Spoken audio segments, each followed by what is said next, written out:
السلام علیکم ناظرین، میں ہوں آپ کا میزبان راشد علی اور آپ دیکھ رہے ہیں میرا یوٹیوب چینل انفو تھیوری۔ ہیرا منڈی سیزن اور اس کے اصل حقائق۔ ناظرین گرامی، آج کل بھارت کے معروف ہدایت کار سنجے لیلا بھنسائی کی بنائی ہوئی ایک سیریز ہیرا منڈی کا بہت ہی زیادہ چرچا ہے، جو کہ سیزن کے صورت میں نیٹ فلکس سیریز پر ریلیز کی گئی ہے۔ پاکستان اور انڈیا میں اس سیزن کو لے کر بے شمار تبصرے دیکھنے اور سننے کو مل رہے ہیں۔ اس سیزن کو دیکھنے والے لوگوں کو اکثریت نے اس سیزن کو ناپسند کیا ہے، جبکہ دوسری جانب ایسے لوگ بھی موجود ہیں جنہیں یہ سیزن اس جدید انداز میں بنا کر پیش کرنا بہت ہی اچھا لگا۔ حالانکہ اس سیزن میں پرانے زمانے کا دور بھی دکھایا گیا ہے، لیکن پھر بھی کچھ چیزیں ایسی ہیں جن سے یہ اندازہ لگایا جا سکتا ہے کہ اس فلم کو ڈائریکٹ کرنے والا انسان شاید ہی تاریخ کے بارے میں نہیں جانتا، کیونکہ اس میں لاہور کے اس علاقے ہیرا منڈی کے بارے میں جو تصویر پیش کی گئی ہے وہ حقائق سے قطعی مطابقت نہیں رکھتی۔ اس سیزن میں لاہور کے اس علاقے کو مکمل طور پر جنسی لذت پرستی کا گڑھ دکھایا گیا ہے، جبکہ ایسا قطعاً ممکن نہیں تھا۔ تو آج کی اس ویڈیو میں ہم اسی موضوع پر بات کریں گے اور آپ کو بتائیں گے کہ ہیرا منڈی کا آغاز کب، کیسے اور کہاں ہوا، اور یہ علاقہ دراصل کیسا تھا اور اس کے نام کے پیچھے کون سی وجوہات موجود تھیں۔ پیارے دوستو، جس زمانے میں پنجاب میں سکھوں کا راج قائم تھا، اس زمانے میں سکھوں کے زیر انتظام لاہور کے گورنر ہیرا سنگھ نے یہاں پر ایک تجارتی منڈی بنائی جس کا نام ہیرا منڈی رکھا گیا۔ یہ منڈی ویسے تو اجناس کی خرید و فروخت کے لیے بنائی گئی، لیکن مغلوں کے دور میں اس منڈی میں زیادہ تر ناچ گانا کرنے والی عورتیں، جنہیں عرف عام میں طوائفین کہا جاتا ہے، ان کا بسیرا ہو گیا اور یہ پوری کی پوری منڈی اس کے حوالے سے مشہور ہو گئی۔ یہاں پر ہم آپ کو یہ بتاتے چلیں کہ ہیرا منڈی قطعی طور پر جنسی دلالی کا گڑھ نہیں تھی، بلکہ یہاں پر گانے بجانے والے طوائفیں رہا کرتی تھی، جن کی زبان و بیان کے حکمران بھی معترف ہوا کرتے تھے۔ یہاں تک کہ اونچے اونچے گھرانوں کے لڑکے اور لڑکیوں کو اس علاقے میں طوائفوں کے پاس بھیجا جاتا تھا تاکہ وہ ان کے پاس رہ کر علم و ادب اور بول چال کے انداز سیکھیں، تاکہ وہ ہر لحاظ سے ہر جگہ پر ممتاز نظر آ سکیں اور ان کی اچھی تربیت ہو سکے۔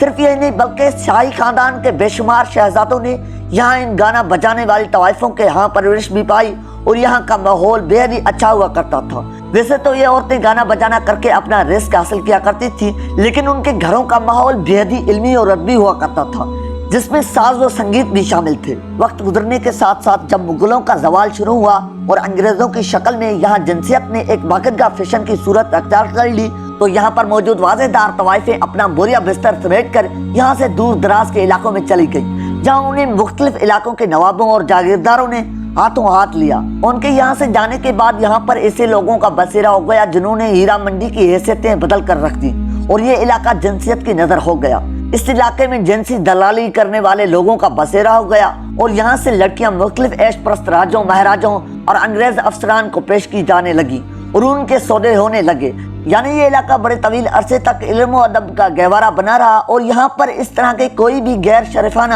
حرکت نہیں ہوتی تھی، جیسا کہ بھارت کے ہدایت کار سنجے لیلا بھنسائی نے اپنے اس سیزن میں پیش کرنے کی کوشش کی ہے۔ اس کی ایک وجہ یہ بھی ہو سکتی ہے کہ لاہور ہمیشہ سے ثقافتی، علمی اور ادبی گڑھ رہا ہے اور یہ علاقہ سینکڑوں سالوں تک مغلوں کی زیر انتظام میں بھی رہا ہے۔ ہندوؤں کو مسلمان حکمرانوں سے ویسے ہی ذاتی خالص تھی اور وہ اپنے اس دشمنی کا اظہار مختلف فلموں کے ذریعے کرتے رہتے ہیں۔ اس طرح کے بے شمار فلمیں مغل حکمرانوں پر بنائی جا چکی ہیں، جن میں انہوں نے تصویر کا صرف ایک ہی رخ پیش کیا ہے تاکہ بھارت میں موجود ہندوؤں کو خوش رکھا جا سکے۔ پیارے دوستو، افسوس کی بات تو یہ ہے کہ اس طرح کے مختلف فلموں میں مسلمان اداکاروں کو زیادہ بھرتی کیا جاتا ہے تاکہ یہ دکھایا جا سکے کہ یہاں پر بسنے والے مسلمان بھی ان مغل حکمرانوں سے اتنے ہی تنگ تھے جتنی کہ دوسری اقلیتیں ان سے خائف تھیں۔ مغلوں کے دور میں ہیرا منڈی کی حیثیت بے شک بدل گئی تھی، لیکن یہ علاقہ علمی، ثقافتی اور مذہبی گڑھ بن گیا تھا۔ آپ اردو ادب کی تاریخ اٹھا کر دیکھیں تو بڑے بڑے شعراء کرام، جن میں شاہی شاعر بھی شامل تھے